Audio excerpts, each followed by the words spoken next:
the Israelites were instructed to conquer the Promised Land, they encountered 7 powerful nations, including a tribe of giants known as the Rephaim.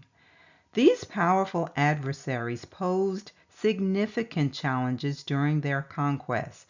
In part 2 of the session entitled, Who Are the Enemies in Our Land?, we will examine their historical impact and explore how their legacy is still influencing various groups in our world today.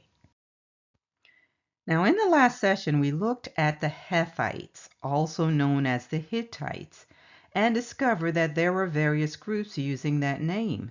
So please refer to the link in the description if you have not seen that video. And just a brief summary regarding the name Hittites. This article says Hittites is the conventional English language term for an ancient people who spoke an Indo-European language and establishing a kingdom centered in Hattusa, where today is in north-central Turkey, through most of the 2nd millennium BC. The Hittite kingdom, or at least its core region, was apparently called Hatti in the reconstructed Hittite language. However, the Hittites should be distinguished from the Hattians, an earlier people who inhabited the same region until the beginning of the 2nd millennium BC and spoke a non-Indo-European language conventionally called Hattic. So Hittites, or more recently Hethites, is also the common English name of a biblical people who were called children of Heth. We talked about this last time, that the indigenous Hittites were either taken over or chose to mix themselves with the Indo-European Hittites, and we can see this in the symbology that was passed on, namely the 2-headed eagle. This is directly from Freemasonry.com. It says one of the most prevalent emblems of the Scottish Rite is that of the double-headed eagle. It goes on to say that the double-headed eagle is perhaps one of the most ancient emblems in Scottish Rite, having been represented for thousands of years in many of the world's cultures. So what is the significance of this symbol, such that it has found its way into the mythology and symbolism of so many cultures over time? It says, as a symbol, the image embodies many layers of meaning, each of which are significant. Also, they say that the symbol transcends language, race, history, and time itself. So this eagle was found among the ruins of the Hittites in ancient Mesopotamia, dating from around the 6th millennium BC. The Hittite Empire went through 3 general phases at its greatest point, stretching from Mesopotamia to all of Palestine and Syria. This conquering empire successfully took over Sumerian remnants of the Babylonian civilization, and in doing so, adopted many of the cultural, political, and religious ideas of the conquered people. And we really need to stress that point, that the Indo-European Hittites were a conquering empire. They were colonizers, but they adopted many of the customs and religious practices of those they conquered to include their identity. Now they're going to answer the question about why this symbol is so significant, that it should be so deeply embedded in the consciousness of the world's cultures. And they say you have to look at the Scottish Rite itself, and in particular, the writings of Albert Pike. Pike says, Masonry contains a synthesis of all the wisdom of the ancients and a complete system of initiation for spiritual enlightenment. Encoded within the degrees of the order are the doctrines of the Western mysteries from the Kabbalah, Hermeticism, philosophical schools, and Rosicrucian traditions. Let's see what he said about the eagle. It says Albert Pike believed that the emblem of the double-headed eagle ultimately derived from alchemy. Alchemy was an ancient practice that mixed science, philosophy, and spirituality. He said at the center of the alchemical research was the quest for the philosopher's stone, an instrument thought to be both physical and spiritual. They believed this stone had fallen from heaven. Now let's look at what the Scottish Rite has to say about this eagle. It says, like the square and compasses symbol, the double-headed eagle motif is one of the 32nd degree Scottish Rite Freemasonry most recognizable symbol.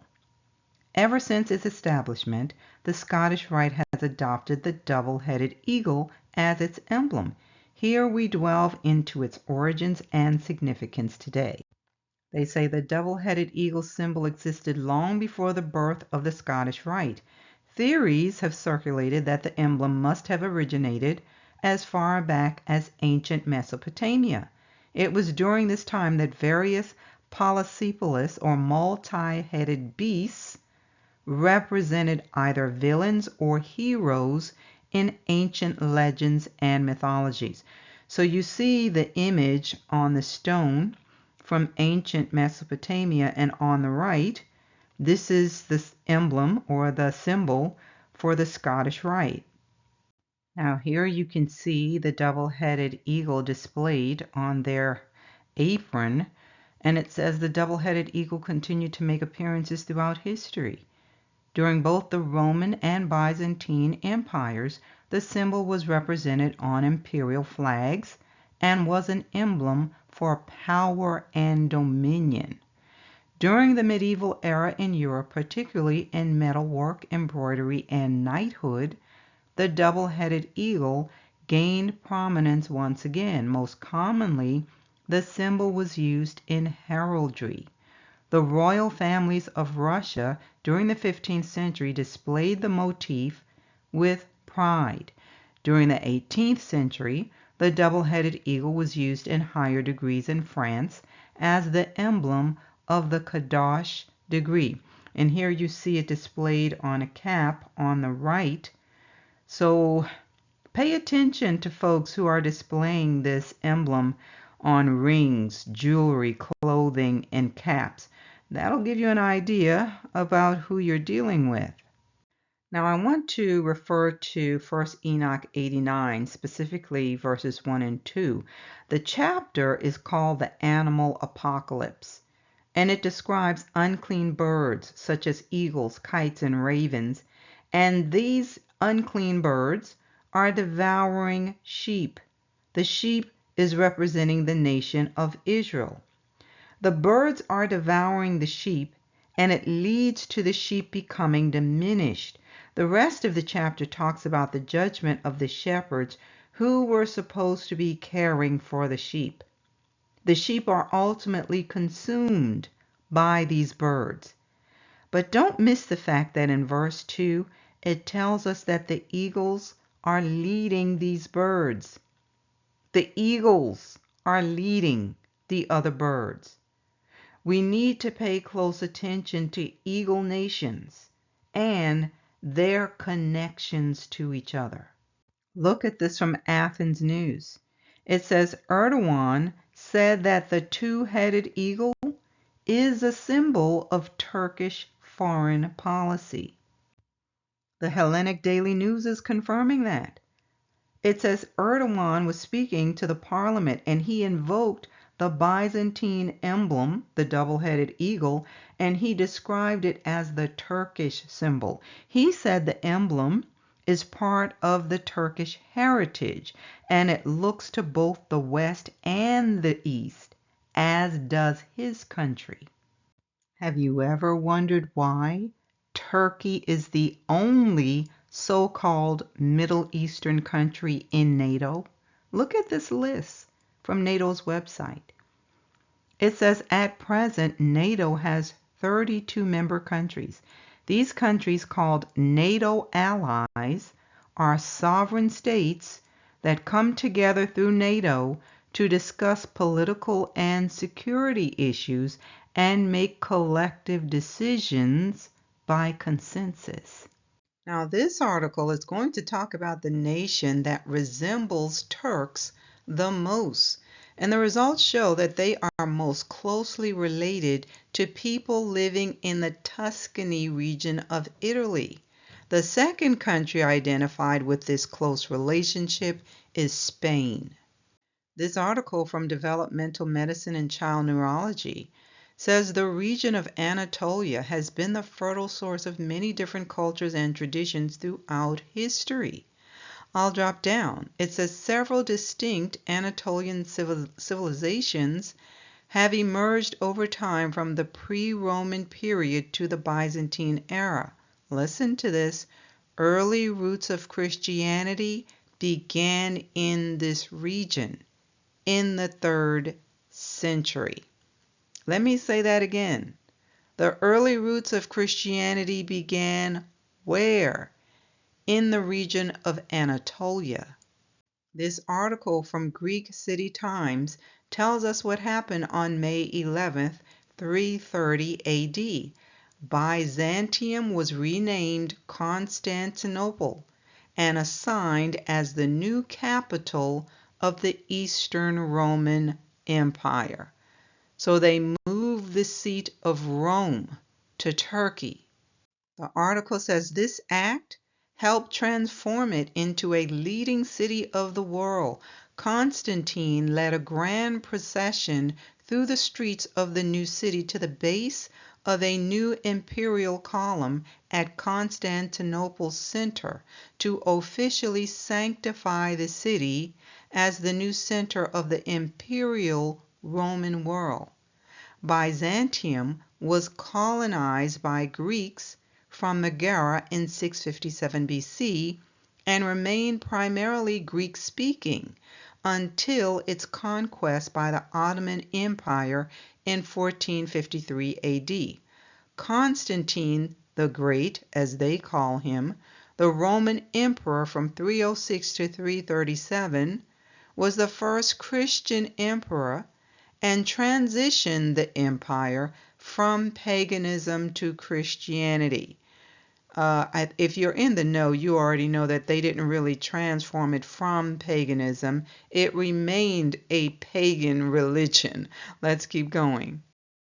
We also know that centuries later, they moved the seat of power to Germany. This article is talking about the Nazis and the altar of Satan. It says in Revelation 2:12, we read about one of the 7 churches, the church in Pergamum, where Satan's throne is. The ancient city of Pergamum, or Pergamon, was the center of pagan worship in Asia Minor. The once thriving city lay forgotten and in ruins till 1864, when German engineer Karl Humann began excavating it, finding one of antiquity's greatest monuments, the altar of Zeus. The altar was excavated and taken stone by stone to Berlin, where it was reassembled in its own museum. The Turkish government agreed that the ancient foundation of the Pergamon altar, Satan's throne, became the property of Germany. In 1930, the Pergamon Museum was opened to the public.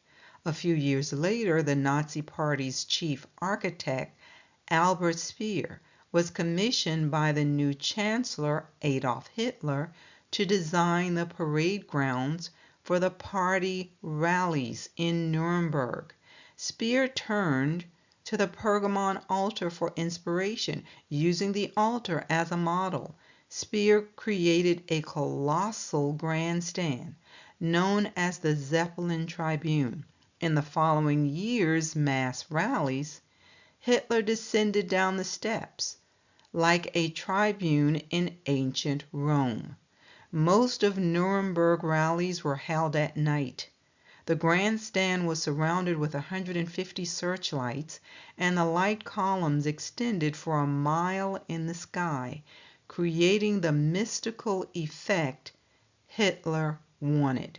This effect was known as the Cathedral of Light. Again, we need to look at what is termed eagle nations and see how they are connected to each other, specifically the nations tied to the Roman Empire and later called the so-called Holy Roman Empire. This is an image called the Quaternion eagle. It's a symbolic depiction of the political system of the Holy Roman Empire. Now let's remember that the passage in 1 Enoch made it plain that the eagle led the other unclean birds in the attacks to diminish the sheep. This double eagle is an iconic symbol and it's used by many nations. But you have to look at their interactions with the children of Israel. This information from History Zing says the key takeaways about the double-headed eagle is that it originated in ancient civilizations and became a prominent symbol of power in the Byzantine Empire. Now, the Byzantine Empire is also known as the Eastern Roman Empire. It was the continuation of the Roman Empire centered in Constantinople. Where is Constantinople? In Turkey. So it says the earliest use can be traced to the Hittite in Anatolia, where it appeared on seals and artifacts. It says for the Hittites, the dual heads likely symbolized omniscience, meaning eyes watching over both east and west. Isn't that what Erdogan said? It goes on to say later the symbol appeared in Mesopotamian art, where it was associated with deities and celestial power. Then the double-headed eagle was later adopted by the Holy Roman Empire. The dual heads represented the empire's dominion over East and West. It became a key element of the empire's coat of arms, cementing its association with European imperial power. It gained prominence in Russia, signifying unity and sovereignty, with one head looking to the past and the other to the future. The information found in this journal article tells us that the eagle is seen as a solar emblem. So the author, J.P. D'Souza, says in the mythologies of all ancient peoples, the sun is often pictured as a bird. But the sun is often represented not just as any bird, but emphatically as a bird of prey. It says there are many birds of prey, but the eagle is the bird of prey par excellence and may therefore be adopted as a representative of the tribe of depredatory birds. Now it's interesting that he chose to describe it as depredatory. That's a British word for rare, characterized by plundering or destruction. So the eagle is the leader of the other predators and plunderers. Now let's talk about something that most people have never heard about. The double-headed eagle was also a significant symbol for the Rev 29ers. We're going to look at this journal article entitled The Eagle, Its Twin Heads and Many Faces. It's talking about double-headed eagles found in synagogues. Now let's remember the information we shared in the last session about their genealogy and the connection to Turkey and the Hittite Empire. This information from the archaeologists says from the ashes of the Western Gokturk Empire, a new state emerged between the Don Basin, Volga River, and the Caucasus. Calling themselves Khazars, these Turkic people established a political entity that very quickly rose to the rank of an empire. I'll drop down. The most remarkable trait of the Khazars, however, was their conversion to Judaism. Whether a majority of the Turkic population or only the ruling dynasty converted away from Tengrism is subject to speculation. Nonetheless, this speculation is purposefully linked with the Khazar hypotheses, which, ever since the 19th century, proposes a Turkic Khazar origin of the Jewish people who later appeared in Central and Eastern Europe. The Independent published this article where scientists revealed the Rev 29ers' history's forgotten Turkish roots. Now we should just pause right there. How do you forget that? Particularly when they say they retain their history. The article says new research suggests that the majority of the world's modern Rev 29ers are descended mainly from people in ancient Turkey, rather than predominantly from elsewhere in the Middle East.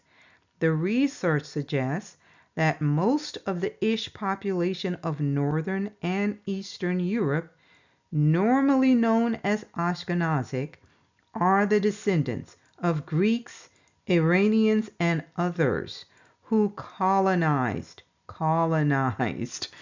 what is now northern Turkey more than 2,000 years ago, and were then converted to the religion of Judaism, probably in the first few centuries AD, by other Ish people from Persia. I hope you see that all of these folks are from the Japhetic line, just like it says in Genesis 10. Now let's look at this from the collector. It says the Hittites were an Indo-European group who migrated to Anatolia sometime around 2000 BC. Following their arrival, they imposed themselves on the native Hattians and Hurrians and may have also taken over the old Assyrian colonies in the region. They possessed a rich and vibrant culture, and their influence was felt not only throughout the ancient Near East, but also across the Aegean as well. Deposits of cuneiform tablets in various royal archives demonstrate the extent to which they were a military, political, commercial, and cultural superpower. However, the Hittite Empire was ultimately unable to withstand the calamities of the late Bronze Age collapse. This goes on to say that the Hittites were an Indo-European group, possibly related to the Yamnaya culture, which originated on the Eurasian steppe between the Black Sea and the Sea of Azov. It is unclear exactly which route they followed when they migrated into Anatolia. Scholars believe that they arrived either via the Balkans or the Caucasus, and there is plenty of evidence to support both routes. They spoke a language that was a distinct part of the Anatolian branch of the Indo-European language family. So the evidence is showing that the sons of Heth were colonized, and only remnants remained in the land. Take a look at the image on the right. This is an Egyptian tile in the Museum of Fine Arts in Boston depicting a Hittite chief. When you look at the features, would you say he was Caucasian or Negroid? I mean, the lips and hair is a dead giveaway. But when the Turkish mongrel race colonized them, they took their identity, adopting many of their customs and practices, to include using the double-headed eagle as a symbol of royal insignia and sovereignty. And we see the evidence on these chandeliers. Now let's go back to the journal article. Here you see the double-headed eagle prominently displayed on the top of these two chandeliers. Look at where the arrow is pointing. Now the author is going to talk about how the symbolic association of lamps with images continued into early modern times when the program of semantic content of functional objects was often on par with that of paintings and sculptures. So Guido Schoenberger comments that 17th and 18th century chandeliers, surmounted by Jupiter on an eagle holding thunderbolts, symbolize celestial light in German, Dutch, and Belgian churches. He notes that similar chandeliers were also found in the synagogue in Worms and Prague. Myra Friedman supposes that the Jewish people identify Jupiter by his Hebrew name Sedek, not only as the planet symbolizing light, but also as the concept of justice appearing as its personification in a most fitting place, the synagogue. So on the right, you see an image of Jupiter Fulgur riding an eagle. This is the top piece of a chandelier from a synagogue in Worms. Now it goes on to say that it has been suggested that the heraldic use of double-headed eagles as the emblem of the Habsburg dynasty and the Russian Empire was a demonstration of Jewish national allegiance. Their obedience to the local government is enshrined in the rabbinical dictum which says, "The law of the kingdom is the law," implying that the laws of the country are binding on its Jewish residents. The article goes on to say that the biblical association of the eagle with divine power has parallels in many ancient cultures, but most scholars reject the association in depictions of eagles in ancient Israelite art.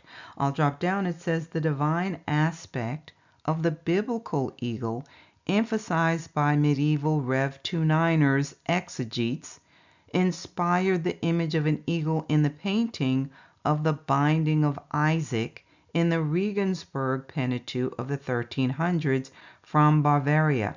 The image depicts the eagle-headed creature with outstretched hands resembling wings appearing from heaven. So the Ish people were trying to make it seem like the double-headed eagle was scriptural. Now, here's another one. Here on the left, you see a ceiling painting depicting the double-headed eagle, and it's supposed to be above the Holy Ark. This is from Smotrich Synagogue in 1746. On the right, you see the chandelier surmounted by a double-headed eagle, and this is from 15th century Germany. Now, the author is going to make it very clear that the hybrid creature was not associated with ancient Israelites. This says there is no evidence that the double-headed eagles, which originated in early civilizations and spread throughout the ancient Middle East, were ever adopted by Israelites in antiquity. In medieval Europe, the double-headed eagle emerged as an imperial symbol when Frederick II was crowned Holy Roman Emperor in 1220. It was used alongside the standard imperial emblem of a black single-headed eagle until it became the official Habsburg symbol in the late 14th century. None of the few double-headed eagles in the Jewish art of the Middle Ages and Renaissance appears on lamps. The bird is first found as a finial or finial on pendant lamps in 15th century Germany. A drawing of an early German example of a metal pendant lamp surmounted by a double-headed eagle was published by Veronica Bauer. This eagle is accompanied by both Christian and imperial symbols. A similar combination of symbols, the so-called Quaternionian antler, appeared in the first half of the 15th century, and this is the eagle I showed you earlier on the right. Here you see another double-headed eagle image on top of a chandelier, and this is from a synagogue in Worms. It's made of copper. On the right you see a Kabbalistic menorah with a double-headed eagle found in Ukraine. So hopefully this information connected some dots for you. We're going to end it here and continue looking at some of the other enemies found in the land that was given to Shem. If this message has been a blessing to you, please hit the like and share it. You're also welcome to subscribe if you have not already done so. We normally upload messages on Sunday mornings at 8:30 a.m. Yah willing. Join me next time.